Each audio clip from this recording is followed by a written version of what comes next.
Adelante.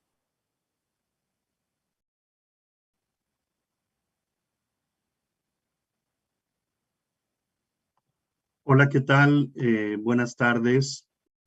A nombre de la UNAM, del Centro de Investigaciones sobre América del Norte, del Consorcio Binacional entre la Universidad de Arizona y la UNAM, y del Seminario Trinacional, Seminario Permanente, Actores Emergentes en Seguridad Humana, les damos la más cordial bienvenida a esta conferencia internacional titulada Border Militarization, Structural Violence and Migrant Deaths in Southern Arizona, a cargo del doctor Dan Martínez de la Universidad de Arizona. Es para mí pues un honor estar como moderador. ¿Sí? En esta conferencia internacional nos acompañan también como comentaristas el doctor Simon GRANOVSKY-LARSEN de la Universidad de Regina en Saskatchewan, Canadá, el doctor Luis Coronado Güell de la Universidad de Arizona y el doctor Juan Carlos Barrón Pastor, secretario académico investigador del CISAN.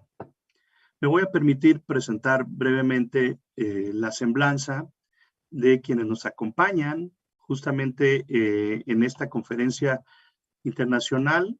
Daniel Martínez, bueno, el profesor Daniel Martínez es profesor asociado de la Facultad de Sociología y codirector del Instituto Binacional de Migración en la Universidad de Arizona. Obtuvo su doctorado en Sociología por la Universidad de Arizona en el año 2013. Posteriormente, el doctor Martínez regresó a la Universidad de Arizona como profesor de la facultad en 2017. Después de servir como profesor asistente en el Departamento de Sociología y como director inaugural del Instituto Cisneros de Liderazgo Hispano en la Universidad George Washington. Los intereses de investigación del doctor Martínez incluyen temas como sociología de raza y etnia, migración indocumentada y criminología. También está particularmente interesado en temas como la criminalización social y legal de la migración indocumentada. También ha realizado extensas investigaciones sobre deportaciones de migrantes mexicanos y muertes de migrantes indocumentados en la frontera entre Estados Unidos y México. Doctor Martínez es uno de los investigadores principales del Migrant Border Crossing Study, un proyecto de investigación financiado por Fundación Ford, que examinó las experiencias del cruce fronterizo y deportaciones de migrantes indocumentados mexicanos.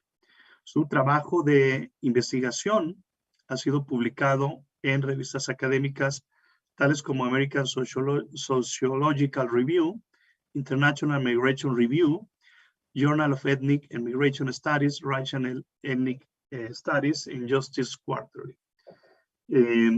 Sin más preámbulo, le damos la palabra al doctor Dan Martínez. Posteriormente escucharemos los comentarios de Simon, de Luis y de Juan Carlos, a quienes presentaré previamente a su participación. Adelante, doctor.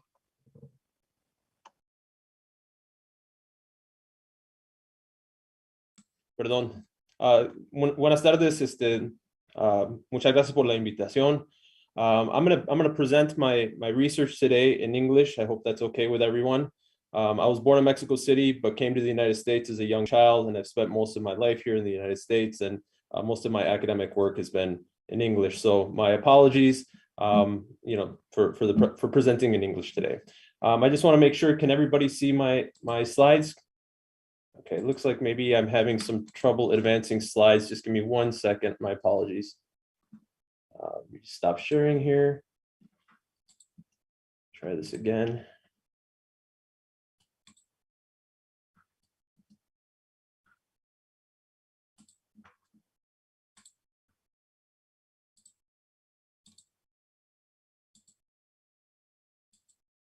Okay, here we go. Now everybody can see my slides, right?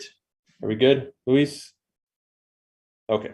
All right. Well, thank you very much for the introduction today. As I mentioned, as Dr. Cepeda mentioned, my name is Dan Martinez, and I'm an associate professor in the School of Sociology here at the University of Arizona.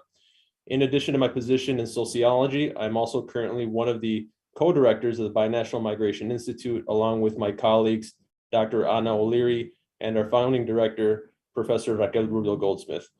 So I'd like to start today by thanking you all for inviting me to share some of our ongoing research with you today. A special thanks to Dr. Roberto Cepeda, as well as Luis Coronado for the invitation, as well as to Luis, Simon, and Juan Carlos for the commentary on today's talk.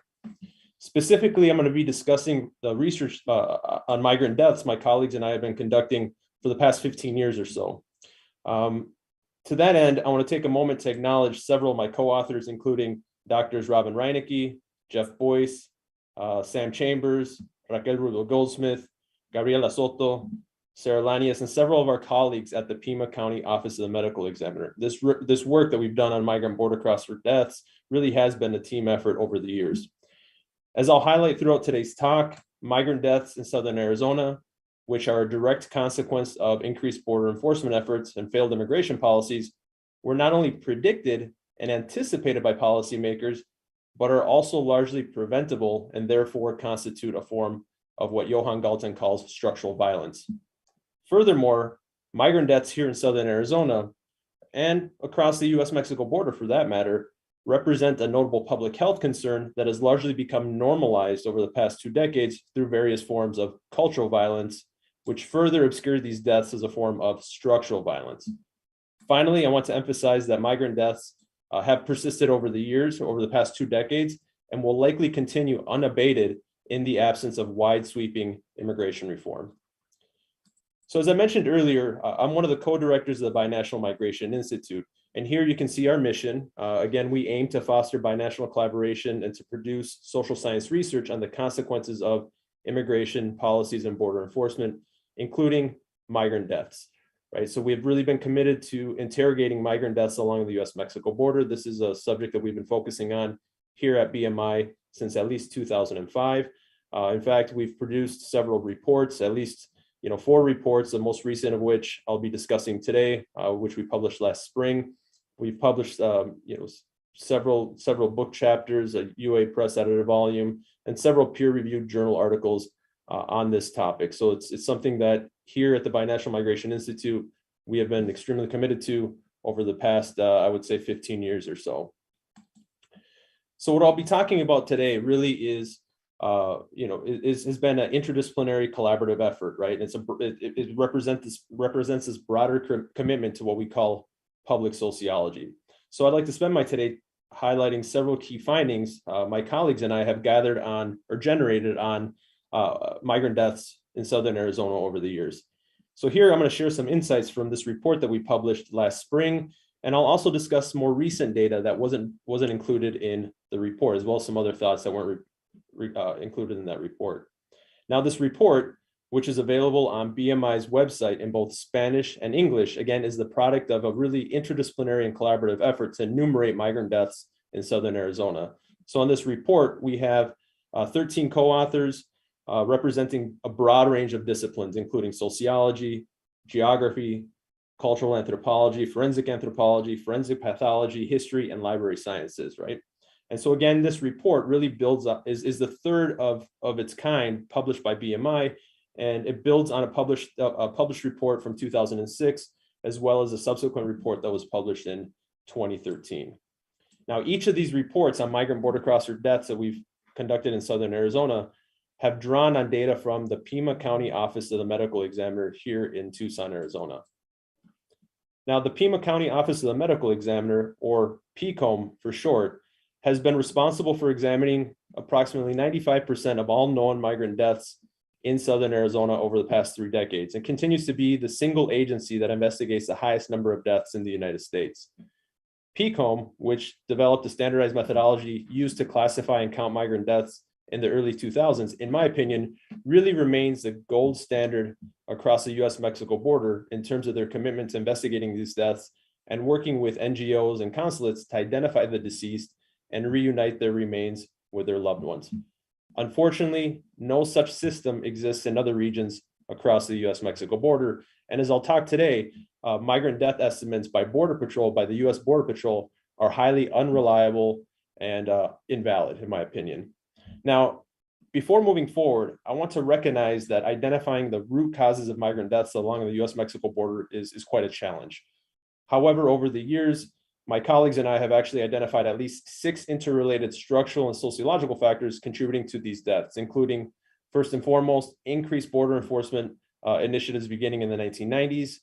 Second, neoliberal economic reforms that displaced hundreds of thousands of campesinos throughout Mexico. Third, US immigration policies that inadequately deal with the realities of an increasingly globalized world. Fourth, a long history and socially embedded culture of migration in many regions of Mexico and more recently Central America.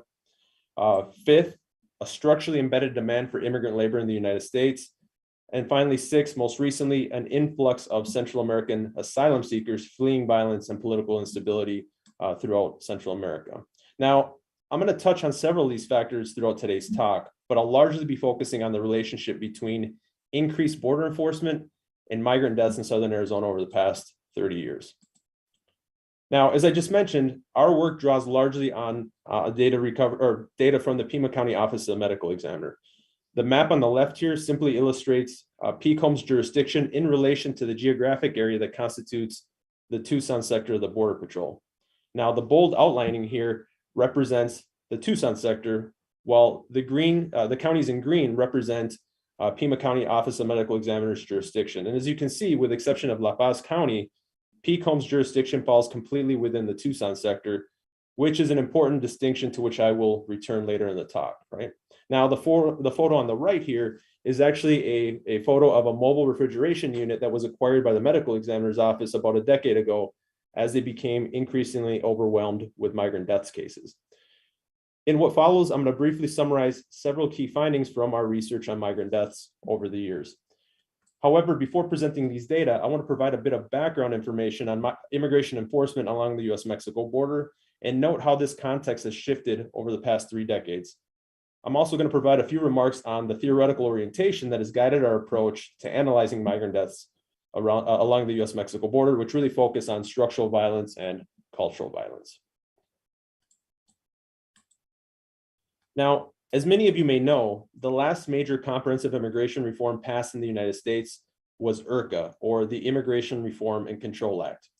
Now, while IRCA regularized the immigration statuses of nearly 3 million individuals by 1992, it also ushered in a new era of increased border enforcement. IRCA specifically set in motion a series of enforcement decisions that led to the implementation of the prevention through deterrence strategy, as articulated in the Border Patrol's now infamous 1994 strategic plan. In fact, on the right-hand side here, you see a map that comes directly from the Border Patrol's strategic plan, where you can see this intent to redistribute migration flows into areas that are more dangerous to traverse.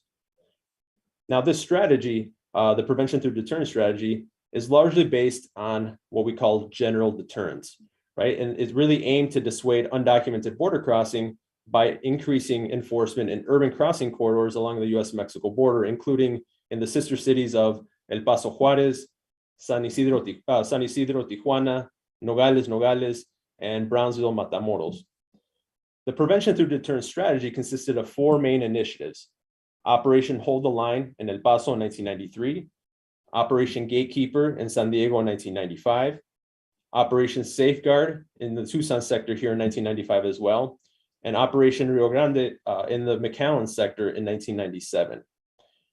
Now, policymakers, when discussing this prevention through deterrence strategy, policymakers really anticipated that undocumented immigrants would be deterred or forced over more hostile terrain, less suited for crossing and more suited for enforcement, which is ultimately reflected, as I mentioned, in this map here on the right-hand side. Now, only part of this prediction proved accurate. Rather than deter undocumented immigration, the prevention through deterrence strategy largely funneled and continues to funnel migrants to this day into quote-unquote hostile terrain along the US-Mexico border, such as Southern Arizona, where they die in very high numbers. It was during this period that we really began to see an increase in enforcement along the US-Mexico border, a particularly rapid increase. We should also keep in mind that the prevention through deterrence strategy was launched the very same year that the US, Mexico, and Canada implemented the North American Free Trade Agreement, with understanding that NAFTA would most likely displace Mexican campesinos and initiate a new migratory system. Now, obviously, border enforcement efforts continued to expand in the wake of the 9/11 terrorist attacks, and a decade later continued to expand with the implementation of the Department of Homeland Security's consequence delivery system, or the CDS, right, which was implemented roughly around 2011, 2012. Now, this consequence delivery system, rather than being rooted in general deterrence, it's really rooted in what we call specific deterrence, and it really aims to reduce repeated migration attempts or reduce recidivism. Now, as this name implies, the consequence delivery system escalates the consequences or the penalties associated with subsequent attempted undocumented entries into the country. For instance, it includes the use of what we call expedited removal, as well as immigration-related charges, which has increased the number of immigrants charged with federal crimes such as unlawful entry and unlawful re-entry, thereby leading to the systematic criminalization of undocumented border crossers. Another integral component of the consequence delivery system is what we call the Alien Transfer and Exit Program, whereby in an effort to supposedly to disrupt human smuggling operations, migrants are repatriated to regions of the border away from those in which they were apprehended. However, research I've conducted with my colleagues, Jeremy Slack and Ricardo Martinez-Schultz, finds very little support for a long-term deterrent effect stemming from the consequence delivery system. Rather, these programs place mounting pressure on recent deportees to undertake more dangerous journeys on subsequent undocumented crossing attempts to avoid detection by US authorities, right? Because if they get caught again, they oftentimes face time in prison. Now, a notable change in the demographic profile of migrants arriving to the US-Mexico border began to occur in July of 2014 and has continued since. Specifically, an influx of immigrants, particularly from Central America, began to request asylum at high rates, to which they have a right according to US law, as well as several international treaties. Now, in response to this rise in asylum seekers, the US federal government has implemented two new policies, right? Metering in 2018 and the migrant protection protocols in 2019, which is oftentimes referred to as Remain in Mexico or Quédate en México. Under metering, US Customs and Border Protection actually limits the number of individuals permitted to access the asylum process at official ports of entry each day. On the other hand, under MPP or the migrant protection protocols, migrants who have started the asylum process are required to wait in Mexico until the immigration court date. More recently, on March 20th of 2020, the Trump administration began to carry out what are called Title 42 expulsions under the pretext of preventing the spread of COVID-19. Title 42 expulsions, which have been extended by the Biden administration, but my understanding is that they're going to terminate them next month, affect most asylum seekers, undocumented border crossers and asylum seekers alike, right? Now, under Title 42, migrants encountered by US officials along the US-Mexico border, whether they're attempting to seek asylum or just avoid detection altogether, may be apprehended, processed through Title 42, and returned to a border town in northern Mexico, regardless of whether or not they're a Mexican national or from a different country. Although we do see some Central Americans being sent back to Central America through Title 42. Okay, so this is just a little bit of context. What I hope is clear here is that collectively, these changes over the past 30 years have contributed significantly to the increased militarization of the US-Mexico border. On the one hand, the prevention through deterrence strategy funneled undocumented immigrants away from traditional urban crossing corridors such as Juárez El Paso and Tijuana San Isidro into regions such as southern Arizona. On the other hand, programs such as metering, the migrant protection protocols, or Title 42 expulsions have placed tremendous strain on both migrants and border communities. In short, metering limits the number of people who are able to start the asylum process, whereas MPP forces those who have started the asylum process to wait for the immigration court dates in Mexico. And Title 42 completely impedes the asylum process itself. Oftentimes, just as far from their desired communities of as far from their communities of origin as from their desired destinations, many immigrants fleeing poverty, violence, and persecution in their home countries have little choice than to attempt another border crossing after being returned to Mexico, which places them at increased risk for injury and death. By way of example, the U.S. Border Patrol encountered roughly 66,000 migrants in the Tucson sector in 2020. Last fiscal year, they encountered approximately 191,000 migrants, right? We also know, according to Border Patrol data, that the one-year recidivism rate has increased from about 7% in 2019 to approximately 27% over the past 2 years. So again, in the recent years, this effort to impede asylum is actually forcing a lot of people to cross the border without documents and avoid detection, right? Thereby increasing the likelihood of injury and death. So in sum, the US-Mexico border has undergone unprecedented levels of increases in enforcement over the past 3 decades. The US Border Patrol, which is the federal agency that executes enforcement operations between official ports of entry, has experienced immense staffing increases and budget increases since the early 1990s. As you can see here, in the early 1990s, specifically in 1992, Border Patrol had roughly around 4,000 agents nationwide. Staffing peaked about 21,000 agents in the early 2010s before leveling off to about 19,700 by 2020. Border Patrol's parent agency, U.S. Customs and Border Protection, has grown to actually become the largest civilian police force in the country, which I think is quite staggering and an important thing to keep in mind. Another thing to keep in mind is that roughly 1/3 of all Customs and Border Protection agents are Latino, and roughly 1/2 of all Border Patrol agents are Latino, predominantly Mexican origin. We also know that Border Patrol's budget has increased drastically, right? For example, the federal government allocated roughly $260 million to the agency in 1990. However, Border Patrol's budget increased by about 1,700% to nearly $5 billion by 2021. This expanded budget has funded the deployment of new equipment and infrastructures across the border, including remote sensors, drones, cameras, surveillance towers, vehicle barriers, and checkpoints. In short, the southwestern border is more heavily enforced today than ever, and Mexican American and Chicano communities carry the brunt of this increased militarization. And as I mentioned, yet demographically, Latinos are overrepresented within Border Patrol relative to their share of the US population. Again, as of 2018, roughly half of all Border Patrol agents were Latino or Hispanic, with this share projected to increase in recent years. Simply put, at the US-Mexico border, we have brown people policing other brown people at extremely high rates. Now, as I'll highlight throughout today's talk, one of the consequences of expanded border enforcement, and particularly the expansion of the Border Patrol, has been the increased militarization of the US-Mexico border, as well as the risks that undocumented immigrants face when attempting to cross the border.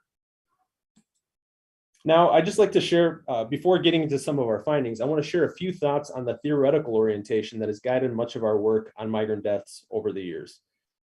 We've argued that because migrant deaths are the result of specific structural and political conditions, as well as increased border enforcement, they constitute a form of structural violence, which was first theorized by peace studies scholar Johan Galtung in 1969. Now, a defining feature of Galtung's theorization of structural violence is that it generates human suffering that is largely avoidable.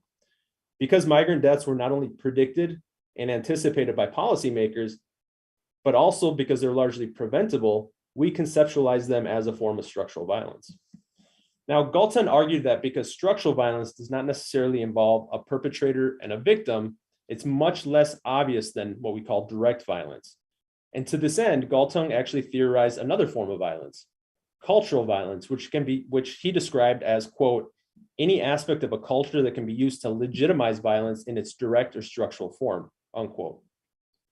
In other words, the power of structural violence is that it largely normalizes and is largely normalized and legitimized through various forms of cultural violence to the point that it seems, quote, as natural as the air around us. For example, the dominant discourse surrounding undocumented immigration, namely that migrants willingly cross into the US-Mexico border without authorization and thus are ultimately responsible for their own deaths, we argue this serves as a form of cultural violence that normalizes these deaths and blames the victims. Other examples of cultural violence include routine claims that migrant deaths are largely a consequence of high temperatures, or media headlines that describe the desert as devouring or claiming the lives of migrants. We argue that these depictions only further to serve to normalize these deaths while simultaneously diverting attention away from concrete policy decisions that have contributed to increased migrant mortality in southern Arizona. Don't get me wrong, the heat matters. The overwhelming majority of people who are crossing and dying at the US-Mexico border are dying of exposure to the elements. However, these headlines that link migrant fatalities to rising temperatures or to climate change, we argue, normalize these deaths and ultimately divert attention from these concrete policy decisions that have contributed to migrant mortalities. Again, ultimately, we argue that this normalization of migrant deaths has contributed to a lack of analysis of the structural causes of these deaths, and in turn really impedes our efforts to enumerate and track migrant deaths along the US-Mexico border in a transparent manner. Okay, now with that context out of the way, I want to spend a few minutes just summarizing some key findings that we've generated over the years on migrant deaths in southern Arizona. First, I want to highlight something which has been well established in the existing literature, and that is that migrant deaths are a direct consequence of increased border enforcement in southern Arizona over the past 2 decades, beginning with the prevention through deterrence strategy, which was implemented by the Border Patrol in 1994.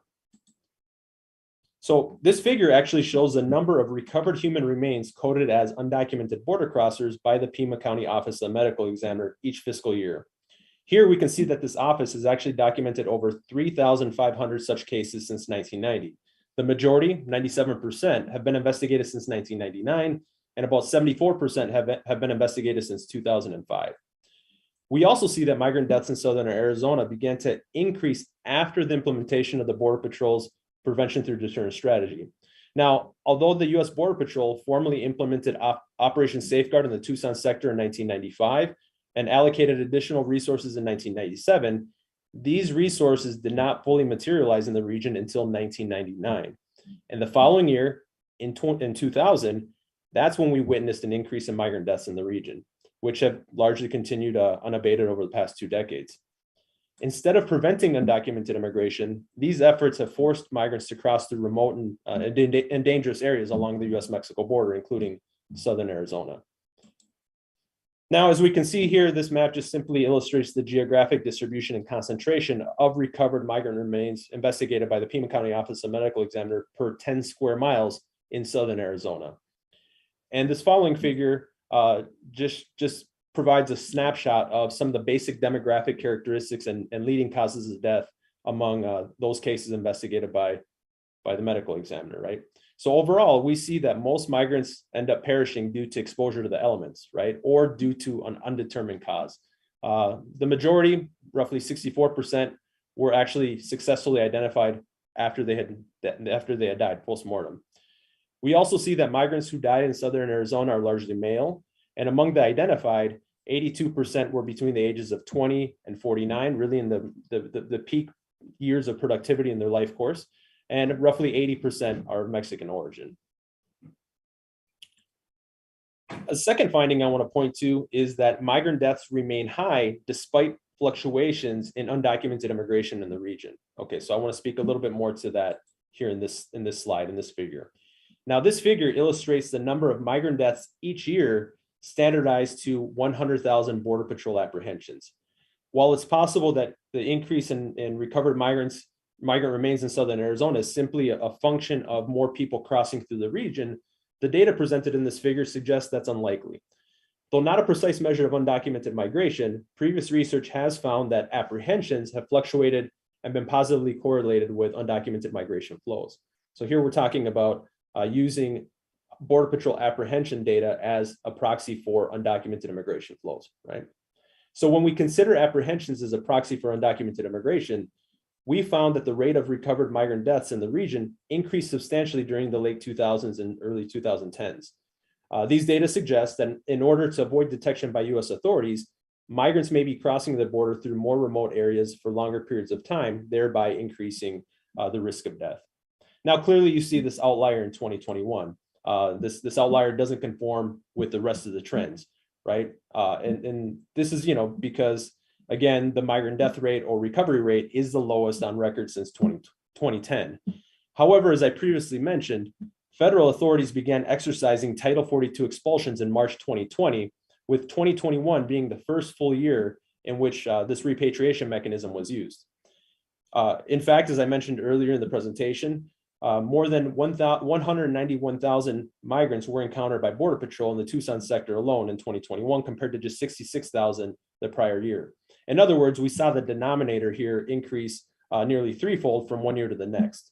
It's quite possible that many migrants processed through Title 42, particularly those crossing for the first time, were not attempting to avoid detection, but rather sought out U.S. officials in an attempt to initiate the asylum process shortly after crossing into the United States. As such, these individuals would not be at the same risk of death compared to their non-asylum seeking counterparts who are actively trying to avoid detection. But again, this may change in the coming years as asylum seekers become disillusioned with the prospect of being able to access the asylum process and opt to avoid detection altogether.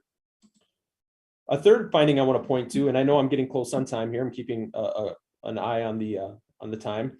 A third finding I want to point to is that Border Patrol, our research finds that Border Patrol has stopped accurately recording migrant deaths in southern Arizona. So the U.S. Border Patrol actually first began documenting migrant deaths in each of its southwestern sectors in 1998 after it established what is called the Border Safety Initiative. Specifically, the Border Safety Initiative tracking system is tasked with recording both migrant rescues and migrant deaths. And as I mentioned earlier, the Border Patrol's Tucson sector includes most of southern Arizona, ending about 30 miles west of Lukeville, Arizona, in the Oregon Pipe National Monument. In other words, the Tucson sector encompasses an area that exceeds PCOM's jurisdiction. And as you can see here, migrant deaths reported by Border Patrol in the Tucson sector really closely mirrored those documented by Pima County Office of Medical Examiner from 1998 to 2013, with Border Patrol estimates generally exceeding PCOM cases in 2005 through 2013. And this is logical, right? This is logical considering that PCOM's jurisdiction is geographically smaller than and largely subsumed within the Tucson sector. Yet, for some reason, beginning in 2014, Pima County Office of Medical Examiner cases began to exceed those estimates by Border Patrol, and in recent years have been 2 to 4 times higher. For example, here we can see that in 2020, PCOM reported 206 recovered undocumented border crosser remains, while Border Patrol only reported 42 such cases. Now, given the strong correlation between the PCOM data and Border Patrol estimates from 1998 to 2013, coupled with this notable divergence in 2014, it's evident that U.S. Border Patrol has stopped systematically tracking migrant deaths in the region. And to me, this is particularly concerning.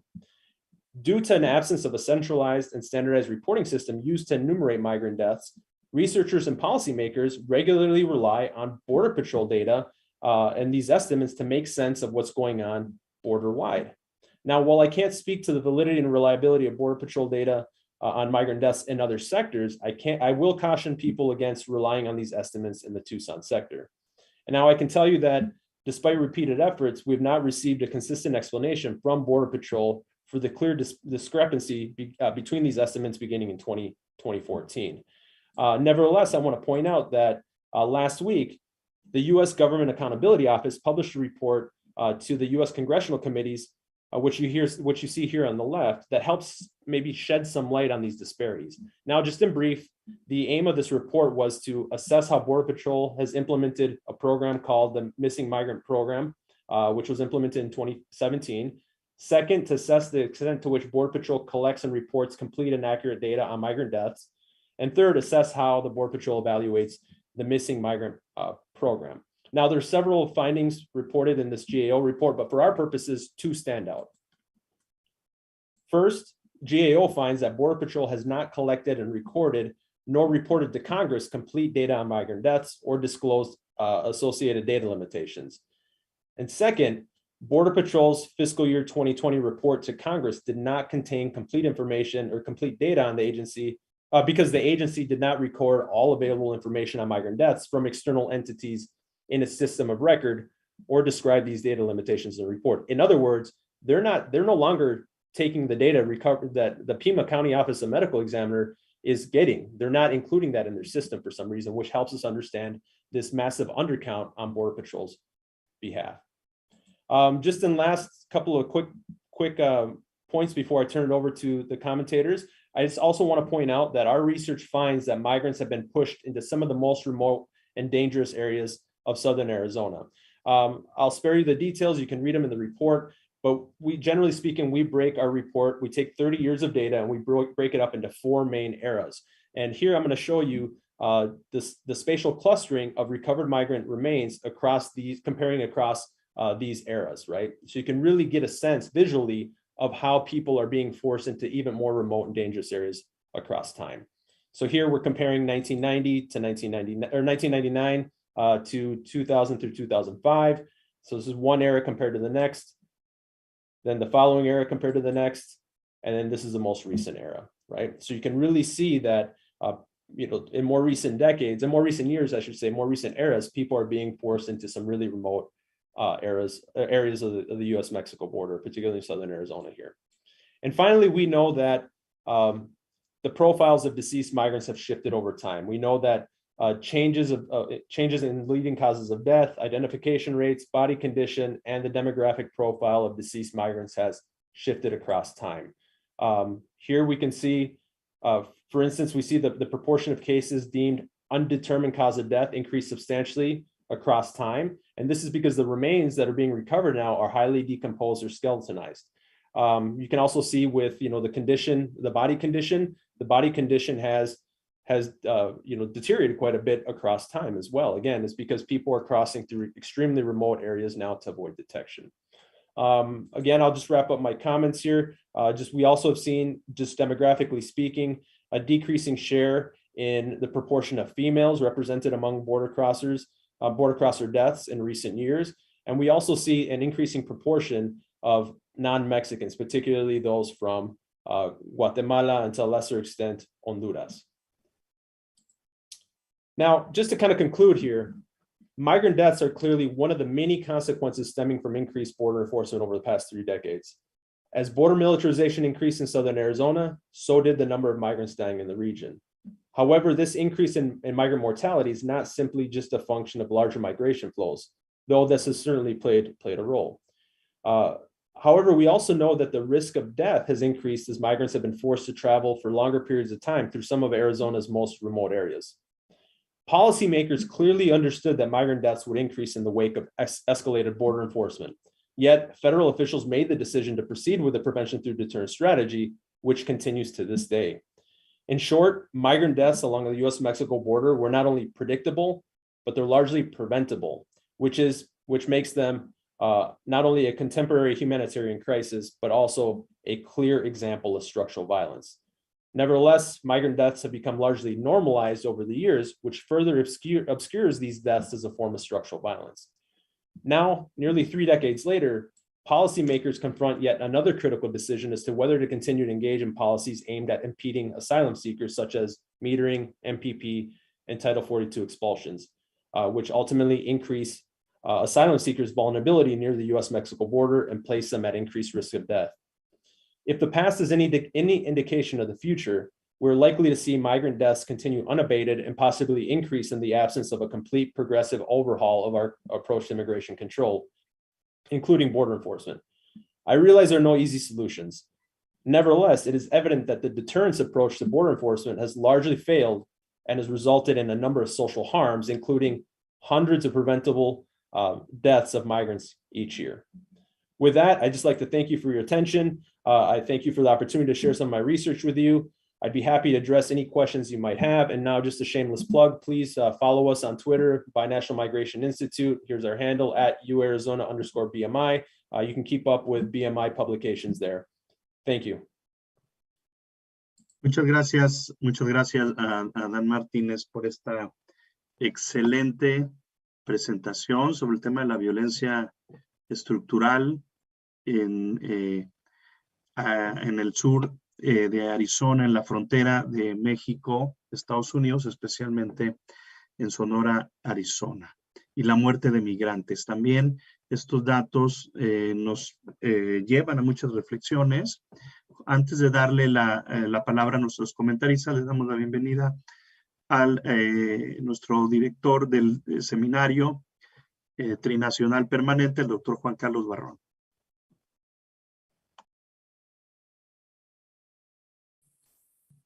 Muchas gracias, doctor Roberto Cepeda. Muchas gracias, Dan, por esta extraordinaria presentación. I will switch to English in order to keep a conversation, but thank you very much, Dan, for this extraordinary, painful, but extraordinary research that you are doing.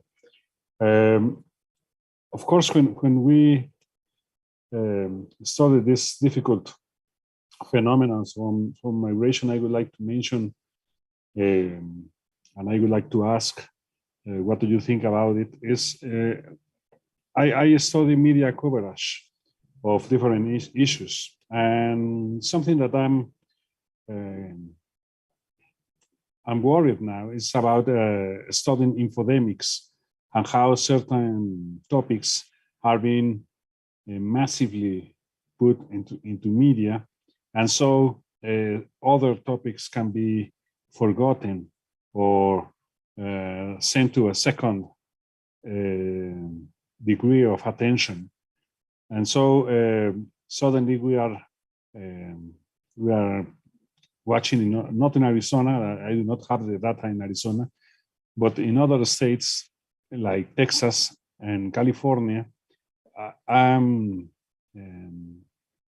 observing that news media are more related to a lot of issues, and immigrant or news about deaths on the border or violence in the border in the United States, in Texas and California, have been passed to a very 4th or 5th level of importance compared to other issues like, I don't know, COVID, inflation, gas problems, Ukraine. And so suddenly I'm observing a difference in these states, in Texas and California, in the media treatment to the topic of migration. In the case of Arizona, I remember that this wasn't the case like 4 or 3 years ago, but I don't know how it's now. So I would like to ask you, please, what do you think about the media coverage of this tragedy that you are presenting? How is the strategies local and mainstream media are using for this this problem that you are studying? Thank you very much, Dan. Thank you. Yeah, I'd be happy. Should I go ahead and address the question right now, or should I wait till other comments? Is that That's okay.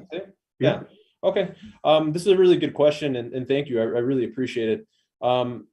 This is a topic that I worked on somewhat with some of my colleagues. What we noticed is, if you look at that main chart that I show, the number of migrant deaths recovered in southern Arizona, or number of migrant remains recovered in southern Arizona by Pima County Office of Medical Examiner from 1990 to 2020. And we haven't updated the data as of late, I think, as far as we have gotten as to like 2015 or 16. But you see this notable, this very strong correlation in the number of news media articles published on migrant deaths in the early years, and they essentially mirrored each other, right? So as number of deaths in southern Arizona started to increase, so did the media coverage. But then right around, I would say probably 2004, 2005, we saw this notable decrease. Migrant deaths continued to increase, and then the media coverage dwindled essentially. And it's because it was no longer news. It was no longer big news. It was they became normalized, right? And as we mentioned, this normalization, this represents a form of structural violence. I'm sorry, cultural violence in a lot of ways that normalizes these deaths. These deaths almost become as Johan Galton mentions, is almost as natural as the air around us. They become expected. Every year we have, just like we have a monsoon season in Southern Arizona, we have a migrant death season, right? Linking deaths to rising temperatures and so on and so forth. And what we argue is that, that normalizes these deaths and they become commonplace. With that said, I will mention that I have, some colleagues at the Arizona Daily Star here in Southern Arizona that have specifically Kurt Pendergast and Alex DeVoid, I believe his name is. They've essentially turned their attention again to the issue of migrant deaths. And this past fall, they had this large 4-story series on migrant deaths, really trying to get it back into the news. And I know there are also national level media folks who are saying, you know what, in newsrooms, people tell us that's old news. But because we see that this is as an important humanitarian crisis, we're not going to fall into this trap of normalizing these deaths. We need to continue to focus on these deaths and call attention to it. The one place where I'm a little bit that I mentioned, I think is a little problematic, is when you see headlines, media headlines, linking rising temperatures, whether climate change or even just this hot summer months, to these deaths, right? I think that's probably, it's not that it's inaccurate, but what I argue is that it's imprecise. These headlines linking rising temperatures to migrant fatalities, again, as I mentioned in my comments, they divert attention away from these concrete policy efforts that were implemented ahead of time. Policymakers knew what people were going to die, yet they went forward with it anyway, right? These deaths are largely preventable. If we had put as much into border militarization as we had to into addressing the root causes of migration or trying to improve our immigration system with a mass overhaul in terms of putting resources into documenting people, understanding where they're coming from, where they're going, where they're going to be residing. We have the capacity, we have the technology and the capacity and the resources to enact comprehensive immigration reform. What we don't have right now in Washington, D.C. is the political will. And what ends up happening is you have immigration becomes this for the lack of a better term, this political football that gets punted back and forth between Democrats and Republicans. It just becomes a little too much to bear, in my opinion. But thank you for your comment. I completely agree. I think over time, in the last, I say, starting in 2005, 6, 7, we did see a notable decrease in media coverage on migrant deaths in Southern Arizona. But in recent years, we've seen the media coverage start to increase again. And that's because of the concerted effort of some of my colleagues at the Arizona Daily Star. They've made the commitment to continuing to focus on this issue, which I'm very, very grateful that they've been doing, because we cannot allow these deaths to become normalized. There's nothing normal about hundreds of people dying each year in our own backyards. Thank you. Bueno, gracias, Dan. Thank you. Yes, Carlos. It's important coverage from I know the using certain words like illegal or undocumented instead, or certain policies that for journalists that can be very helpful for this change. But also, to finish my comment, sorry, Roberto, for using the word again, it's about the importance of media covering to understand structural violence, no? and how something is normalized and presented as something that is not news. No? It's like it's not interesting. And I was very worried watching this statistics of finding mortal remains that cannot be defined as I don't know. It's terrible. No? It's like I don't know how to I do not have words to express this, but well. And you're absolutely right. I was just going to mention real quick. You're right in terms of it's not just the amount of coverage, but the quality or the type or the content of the media itself. And I think Aro Santana has some great work on this. He wrote a book in 2002, I believe, A Brown Tide Rising, where he looks at dominant metaphors used in the media to depict immigrants and Latinos in the United States. I think Leo Chavez's work, The Latino Threat, also touches on some of these issues. But we argue, too, that some of these dominant metaphors used in the media to characterize immigrants, Latinos, border crossers as animals or dangerous waters flooding across the border serves to dehumanize them, and in a sense, essentially normalizes the structural violence that they experience, right, upon death.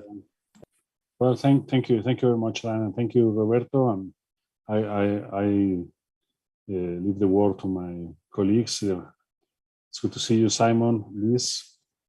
Sorry I was late, but here I am, and it's good to see you both. Thank you, Dan. Thank you, Roberto. Bueno, gracias, Juan Carlos. Muy pertinentes tus comentarios. Solamente agregar, sobre todo para el público que nos sigue en la UNAM, en México y en Latinoamérica, quiero decirles también que este es seminario trinacional que coordinamos con Juan Carlos, con Luis, y que forma parte del consorcio binacional de la UNAM y la Universidad de Arizona. Uno de los temas de ese consorcio que me faltó mencionar es el tema de migración. Y yo creo que ese trabajo que está presentando Dan es muy importante y se puede abordar desde diversas perspectivas, ¿sí? El seminario trinacional es trinacional porque también involucra a expertos académicos desde Canadá, como es el caso de nuestro buen amigo, colega Simon de Regina. Déjenme decirles que ahorita es la 1:22 en Ciudad de México, son las 11:22 en Arizona y las 12:22 en Regina, ¿no? Entonces tenemos en esta sesión 3 diferentes horarios, pero déjenme hablarles del doctor Simon GRANOVSKY-LARSEN. Él es profesor asociado en el Departamento de Política y Estudios Internacionales de la Universidad de Regina, en Saskatchewan, Canadá. Tiene un doctorado en Ciencias Políticas por la Universidad de York y es investigador asociado del Centro de Investigaciones sobre América Latina y el Caribe de la Universidad de York.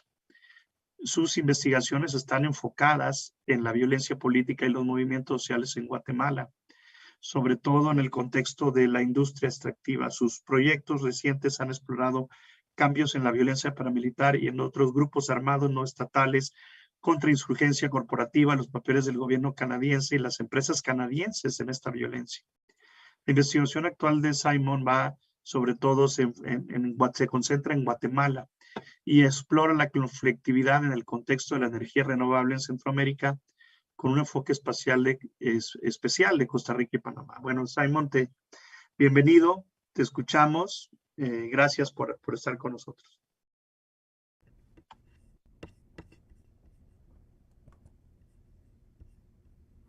Muchas gracias, Roberto, por la introducción y muchas gracias a ti y a tus colegas del CISAN también por coordinar este evento. Y saludos a todas y todos que nos acompañan hoy día.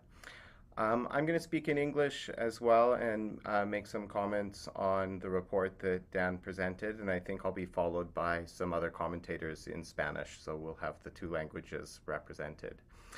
So first of all, thank you, Dan, for your excellent presentation today and for this absolutely outstanding piece of work in the report that was presented in your comments today. I really want to extend my congratulations to you and to the whole team that worked on this report. I think that it's an incredible illustration of the very real human consequences of U.S. border policy. A quick note before I get going, just for our audience, I'm discussing the 2021 report specifically and making comments on the contents of that report, not on Dan's presentation or the larger body of work that your team is working on. I think one of the,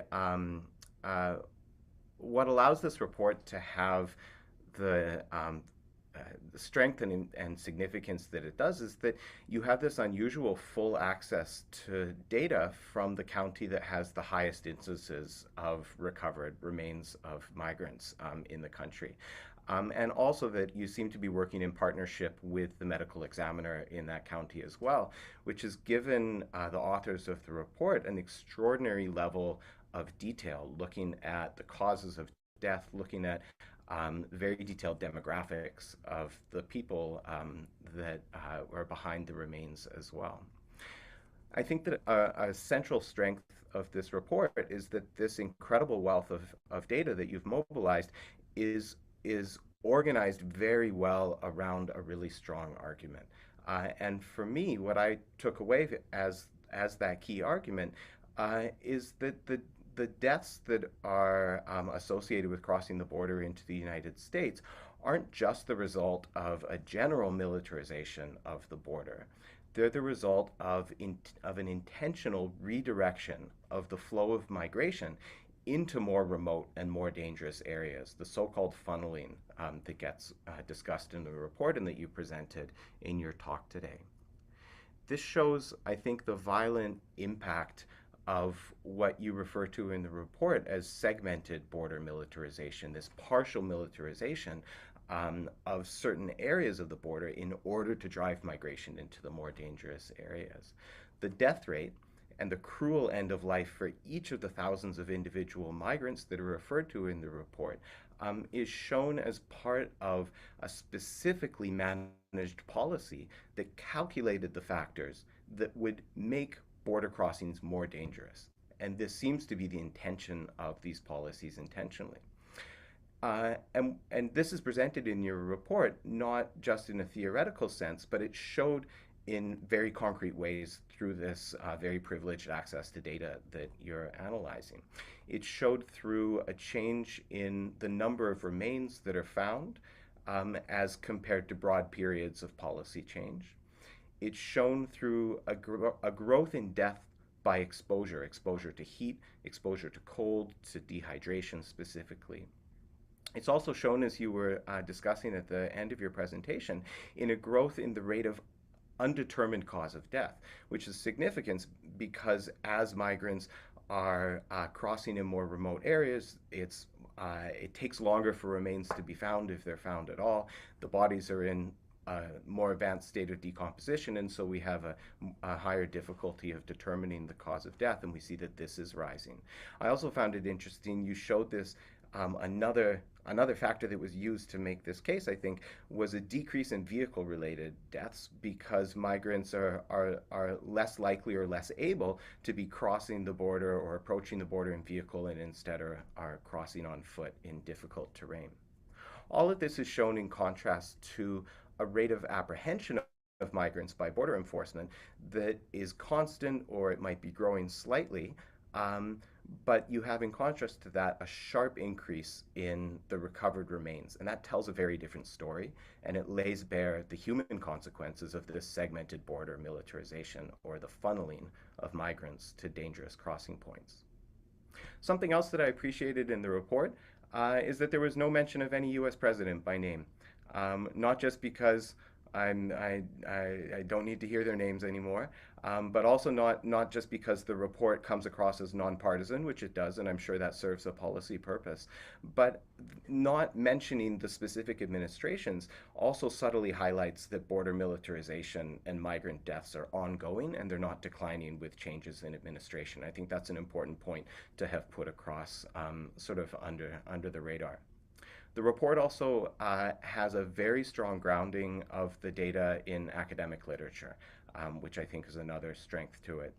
And just to point out one other aspect that I appreciated, I found that the photos that were used in the report, which highlighted found items, there were no pictures of bodies of remains in the report, but the report was illustrated quite frequently with pictures of a backpack found in the desert or a hat in the spot where it was located. These were really powerful, and they drove home the human story alongside the numbers very well. I appreciated the report in full. The only feedback that I would give possibly for future iterations of the report or further publications stemming from this research, I think that it would be good to include Central America specific factors in the introduction. The introduction to the report highlights the factors that are driving Mexicans to migrate as a small section of the report to be looked at alongside the focus on US policy. but to have Central America specific factors pointing to migration from Central America and how those are changing over time and contributing to the change in demographics, I think would be important. Especially looking at Guatemala, where we've seen that about, I think it was 12% of the remains found in total came from Guatemala, but in recent years this is as high as 22%. Looking specifically not just at gang violence, but also state violence, rising authoritarianism in the country, persistent unemployment, the agrarian impact of climate change in Guatemala and in the countries of the Northern Triangle, and also a household debt crisis, largely attached to a microloan development strategy that's failing, that's driving people into scenarios of seeking migration. I think that the report has room for even further application, for further significance than what's pointed to in the report itself, beyond aiming the findings at U.S. policymakers in their deliberation over further border policy, and also delivering the analysis reaching the families of the deceased in Mexico, both of which are pointed to in the report and are incredibly important potential impact of the research. I think there's two other areas that this research could reach out to as well. One is Mexican officials. Specifically in relation to the southern border with Guatemala, which has a similar trend towards militarization at the moment, rapidly over the last 4 or 5 years especially. And so I think that reaching out to federal officials as well as officials in Mexican states bordering on Guatemala with the findings from this report has a potential for positive impact as well. Another community that could be reached out to, I think, are the sending communities in Central America where migrants are coming from, and especially in Guatemala. This could be mobilized through a social media campaign potentially. I also assume that there's probably a strong line of communication between the medical examiner in Arizona and the specific families, because the report does discuss the return of remains as really one of the ultimate goals of the work that's being done.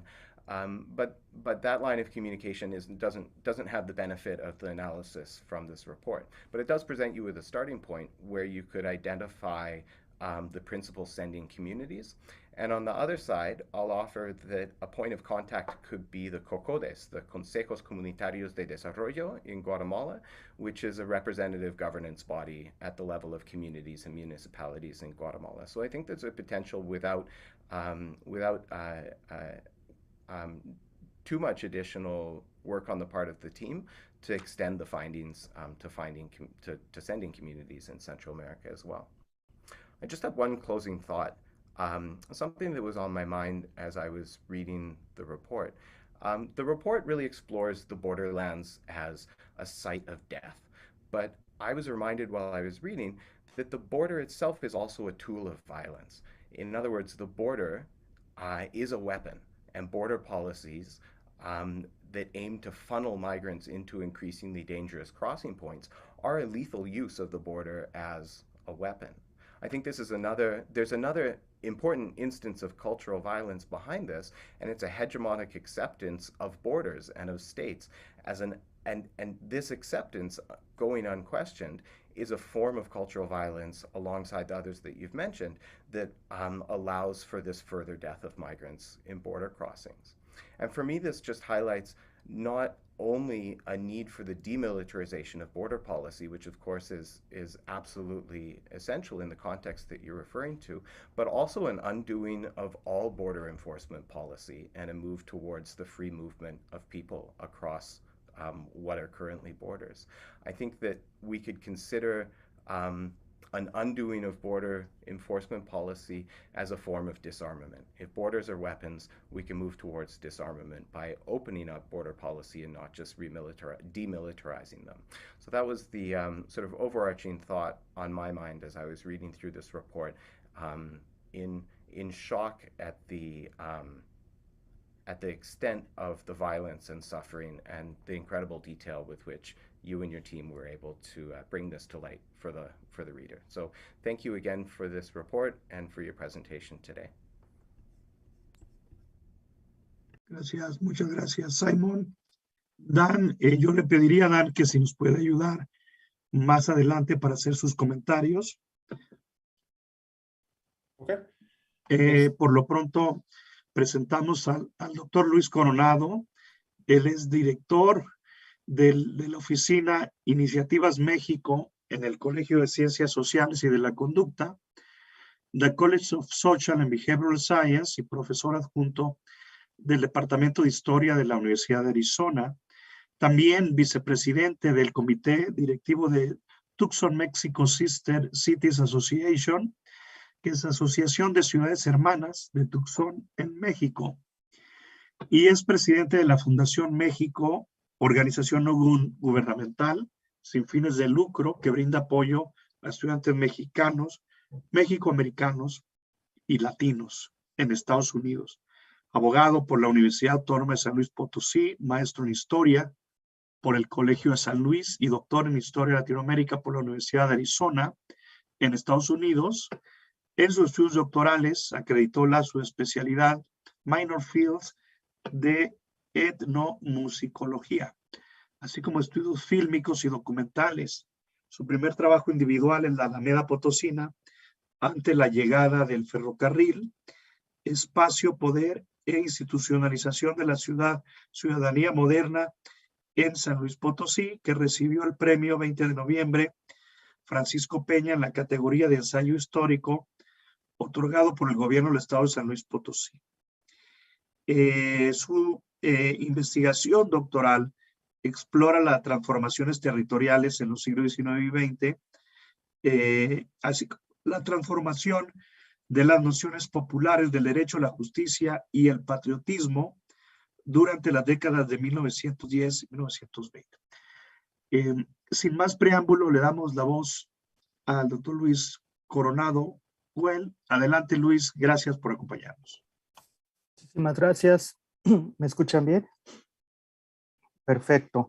Pues antes que nada quisiera agradecer nuevamente este espacio institucional del Seminario Permanente Trinacional, Actores Emergentes en Seguridad Humana, que es una colaboración que hemos llevado ya por varios años como instrumento y plataforma de difusión y de promoción de la colaboración interdisciplinaria sobre Norteamérica y específicamente sobre las cuestiones que tienen que ver con la seguridad humana, la migración y los derechos humanos a través del consorcio binacional UNAM, UFA, de estas áreas, y del cual también pues nuestro profesor invitado del día de hoy, Daniel Martínez, es uno de nuestros coordinadores precisamente del clúster de derechos humanos. Le agradecemos muchísimo esta exposición y su aceptación a participar en nuestro seminario permanente. A través de la Oficina de México, de Iniciativas México de Ciencias Sociales, también quiero agradecer a la doctora Graciela Martínez Salce, como siempre, por su apoyo incondicional al consorcio binacional, así como a los proyectos que tenemos conjuntos con la Universidad de Arizona y el Centro de Investigaciones sobre América del Norte. Asimismo, al doctor Juan Carlos Barrón, quien es el director de este seminario en el CISAN, buen amigo. Además, nuestro querido amigo Roberto Cepeda, quien siempre está moviendo esta plataforma institucional para poder tener presentaciones que incentiven la colaboración académica entre nuestras instituciones. Y también el gusto de ver aquí a Simon por esta gran colaboración que tenemos ahora ya a nivel trinacional con nuestros colegas canadienses y que quisiéramos que siguiera creciendo y se siguiera incrementando para que tal vez en algún momento pudiéramos tener precisamente estos estudios comparativos de lo que pasa en la frontera con Canadá y lo que pasa con la frontera con México. Estudiar a Norteamérica como región creo que nos ayuda a entender muchas de las complejidades de estas violencias estructurales de las cuales una muestra es este reporte. Quisiera pues únicamente hacer algunas breves observaciones que precisamente nos permitan entrar un poquito en el detalle de este reporte, de estos reportes que además han sido ya llevados por un equipo que ya mencionó Dan Martínez en el Instituto Binacional de Migración y en diferentes unidades académicas del Colegio de Ciencias Sociales de la Universidad de Arizona, que precisamente se enfocan en pues dilucidar y darnos números concretos de estos fenómenos que más que nada podemos advertir que han sido constantes y consistentes y que han respondido a una política que, como bien lo señalaba tanto Simon como Dan, corresponden más bien a una violencia estructural que va construyéndose a partir de tanto estructuras económicas que han venido estableciéndose en la región y en varias partes del mundo y que han orillado a la expulsión humana de países y regiones hacia otras áreas en búsqueda de mejores condiciones económicas. Tenemos, y yo como historiador puedo percibir que este reporte, esta serie de reportes del Instituto Binacional de Migración, nos pueden dibujar perfectamente la evidencia de estas tendencias que pudiéramos llamar olas migratorias que han venido respondiendo a situaciones de violencia estructural, tanto institucional como económica.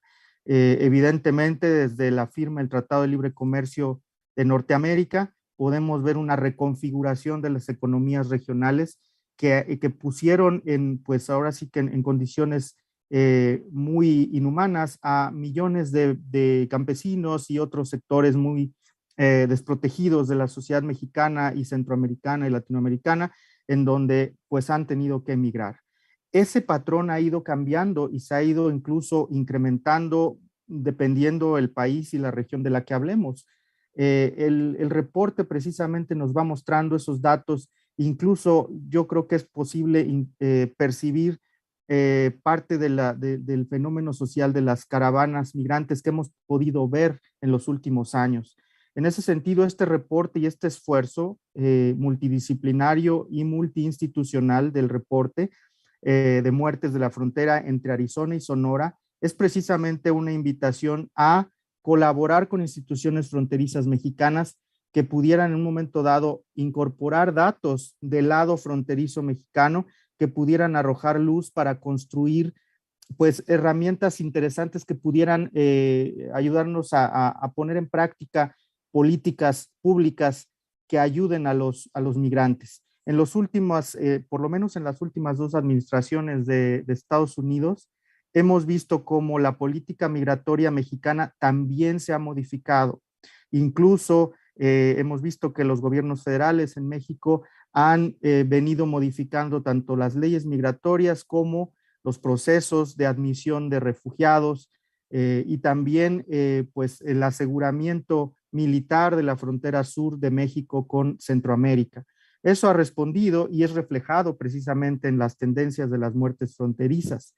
Hay otra violencia estructural que, si bien no responde a las cuestiones directamente económicas de los 90s, hemos estado viendo en los últimos 20 años un incremento también del crimen organizado, pues desafortunadamente constriñendo a las rutas de los migrantes también hacia áreas muy peligrosas de los desiertos de Sonora, de los desiertos de Chihuahua, de la parte de California, y eso se refleja también en el reporte, en los reportes del Instituto Binacional de Migración de la Universidad de Arizona.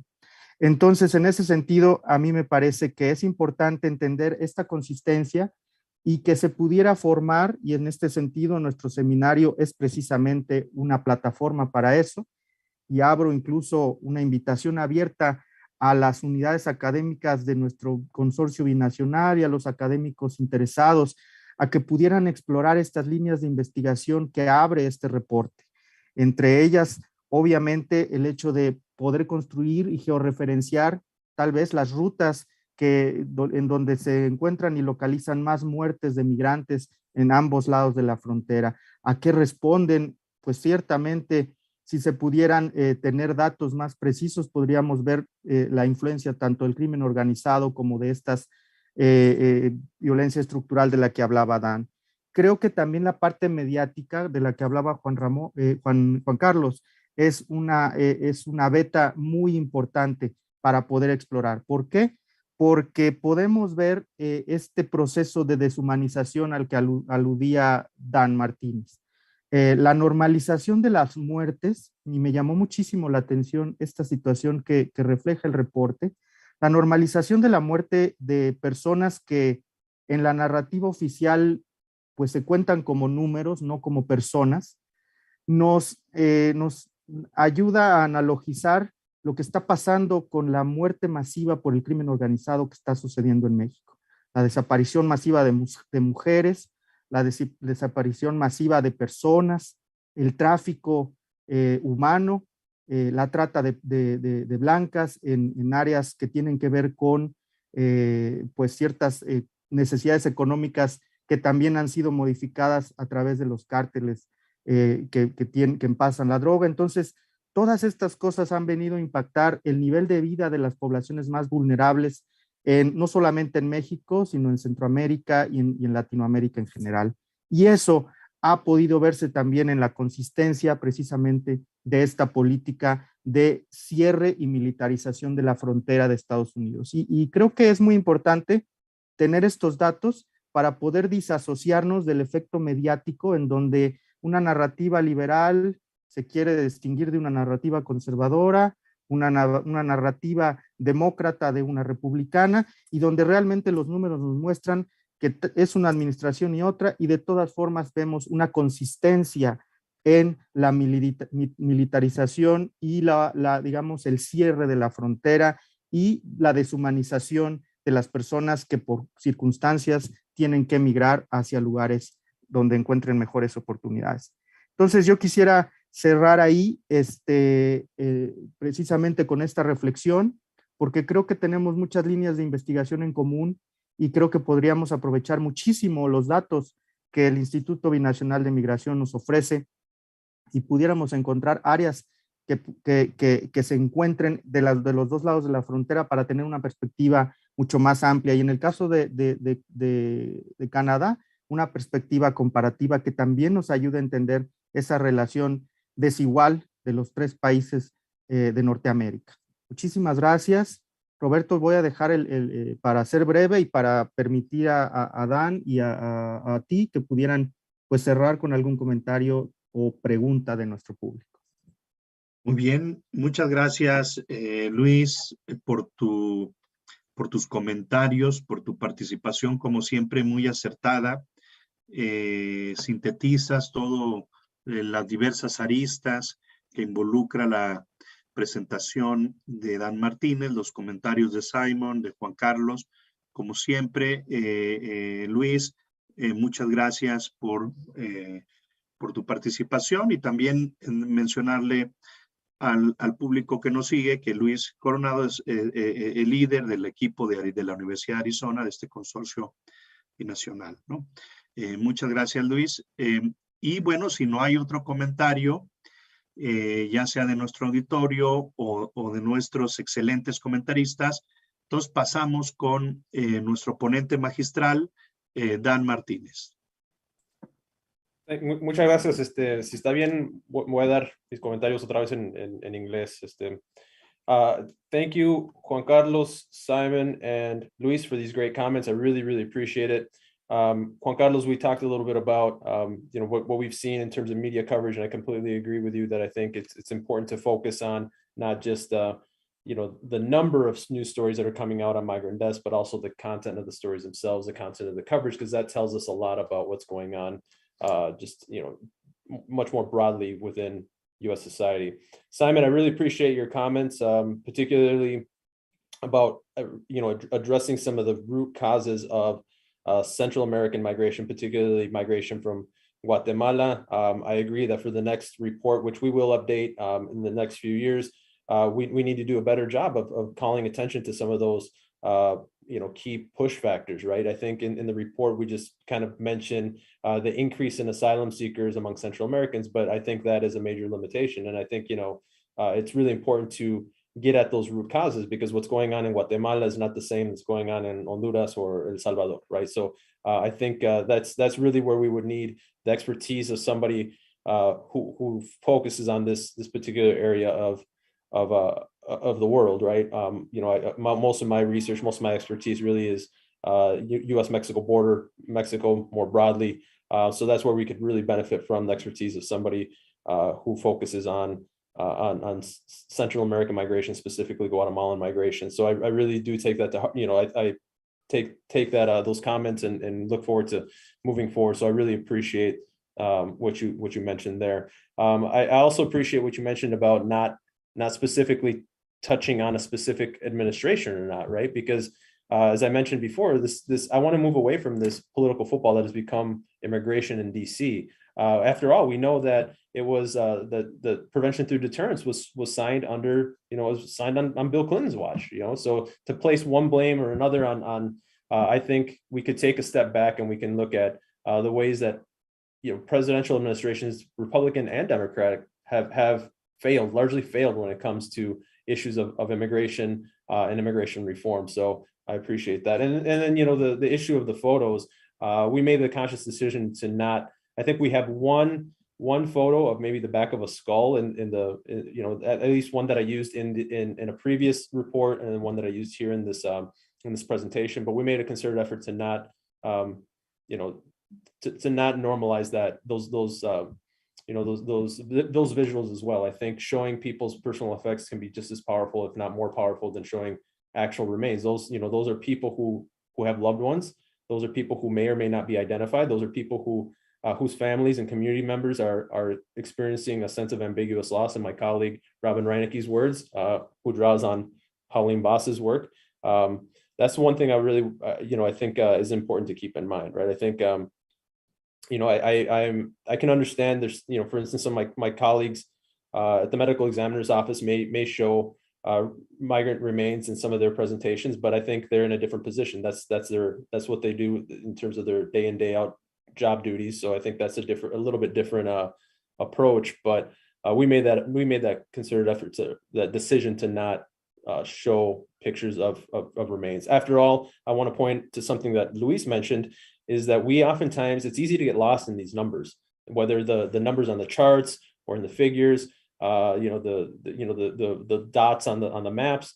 And what we need to take a step back is realize that each one of these dots, each one of these numbers represents somebody's mother, somebody's father, somebody's brother, somebody's sister, somebody's cousin, somebody's loved one, who's now gone, right? Who's gone because they were simply searching for a better life for their own families, right? And so one thing that gets lost in a lot of these kind of more aggregate studies is the humanity, the lived experience, and that sense of ambiguous loss, and that a lot of these community members and families are dealing with. So I really appreciate Luis's comments there as well. The other thing I want to just mention in closing is that these numbers represent only recovered human remains, recovered migrant remains that have come to the attention of public officials in Southern Arizona. We don't really know how many people have died crossing the US-Mexico border, and we probably will never know. I think that some regions do a better job of systematically keeping track of these remains, such as Southern Arizona, because we are so fortunate to have our colleagues at the Pima County Office of the Medical Examiner. But in other regions of the border, in South Texas, for instance, it is an absolute nightmare trying to enumerate migrant deaths. Several institutional and structural factors that help explain that, but we're very fortunate here. But even here, in a place like Southern Arizona, these are only known migrant deaths. These are deaths that have come to the attention of U.S. officials, and they only represent deaths on the U.S. side of the border. We don't have data on the Mexican side of the border, south of the border. So I would be very interested to know whether or not anybody in this group or out in the audience has information or access to valid and reliable data on border crosser deaths, either in the Mexico's northern border with the United States, or even its southern border with Guatemala. I think that is an area where we just do not have sufficient information, and I think that's a major limitation. I think we can do better, and I hope that this group here might have some possible leads or know of possible connections where we might be able to try to start working towards that end. Thank you very much. I appreciate the opportunity. Thank you to everybody for the invitation, and thank you to the audience for taking the time to listen to me today. I appreciate it. Al contrario, muchas gracias a ti, Dan, por tu tiempo, por la preparación de esta excelente presentación, y estamos seguros que a partir de aquí pues se abrirán diversas avenidas sobre este tema tan importante del consorcio binacional Universidad ARIZONA-UNAM, que es el tema migratorio. Tenemos todavía un par de minutos por cada uno de nuestros comentaristas. Quien quiera tomar la palabra para cerrar esta conferencia internacional. Adelante, Juan Carlos. Muchas gracias, Roberto. Y bueno, pues sí, aprovechar aquí lo que ha dicho Luis para las potencialidades de colaboración. Aquí, Dan, con mucho gusto. Yo creo que aquí hay varios puntos que será muy bueno fortalecer, junto con otros. Yo conmigo mismo te lo ofrezco, si es que podemos hacer algo relacionado, ahora que está al final del título 42, pues pues muy posiblemente nos va a dar pues se incrementará la gravedad del problema en la frontera, porque retornarán pues, otras prácticas que nos preocupan, y que regresar a órdenes prepandémicos podría no ser siempre una buena noticia. Entonces, pero eso nos llevará otra vez a colocarlo en el terreno mediático, y entonces, pues bueno, pues solamente pues subrayar lo que ya ha dicho Luis, de que aquí hay una oportunidad de colaboración, y pues que la podamos ir concretando para los esfuerzos del consorcio. Muchas gracias, y muchas gracias, Dan. Thank you, Simon, also it was also very painful but very important your reflection, and thank you very much for your comments. Thank you very much. Gracias, Juan Carlos. Simon, por favor. Gracias a todos por sus comentarios. Voy a agregar una pequeña nota más. Si avanzan con el importante trabajo de extender el análisis hacia las otras fronteras que han mencionado, incluyendo el lado mexicano de la frontera con los Estados Unidos y la frontera suriza de México también, yo creo que sería importante incluir un poco sobre la frontera norteña de los Estados Unidos con Canadá también. Si bien las dinámicas demográficas y la cooperación entre los dos países han hecho de que el muerte de inmigrantes no es un fenómeno que se ve con mucha frecuencia, pues es algo que sí ha empezado, y algo que aquí en Canadá se ha visto con caución de que puede llevarse hacia el punto del muerte de inmigrantes cruzando desde Canadá hacia los Estados Unidos, o bien al reverso también. En este año, en enero, murieron por el frío una familia entera de 4 personas de la India tratando de cruzarse desde Canadá hacia los Estados Unidos. Algo que, como mencioné, debido a algunos cambios en la política canadiense desde hace unos años, muchos comentaristas habían dicho que íbamos hacia esa dirección. Entonces yo creo que es un fenómeno pues que se ve en ambas fronteras de los Estados Unidos, y sería algo que incluir en sus comentarios también. Y pues nada más para agradecerles otra vez a todos que trabajaron para realizar este seminario el día de hoy. And thank you very much, Dan, once again for your excellent work, and to everybody involved for including me in this conversation. Thank you very much. Gracias, Simon. Luis, cerramos contigo, por favor.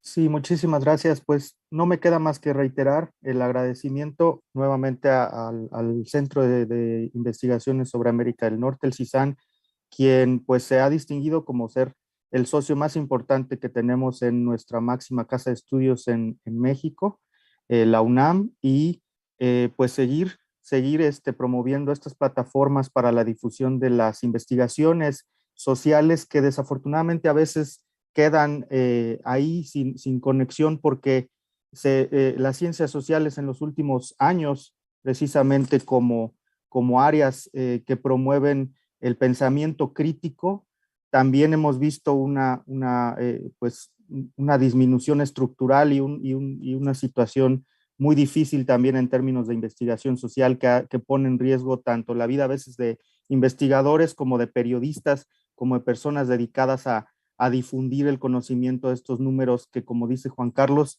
son números trágicos, son números tristes, pero que son números que se tienen que seguir analizando, sobre todo por parte de los científicos sociales, y se tienen que seguir promoviendo investigaciones que permitan elevar la calidad de vida y cambiar las políticas públicas que deterioran el nivel de vida de los más vulnerables. Pues les agradezco muchísimo esta plataforma nuevamente y nos tienen igualmente como base de vinculación aquí en la Universidad de Arizona a través del Colegio de Ciencias Sociales y de la Conducta. Muchas gracias. Gracias, Luis. Pues gracias a todos. Si no hay otro comentario, pues en este momento pues cerramos esta conferencia internacional, Border Militarization, Structural Violence, Migrant Deaths in Southern Arizona. En nombre del CISAN, de la UNAM, del Consorcio Binacional, del Seminario Trinacional, Actores Emergentes, Seguridad Humana, les agradecemos su presencia. Buenas tardes.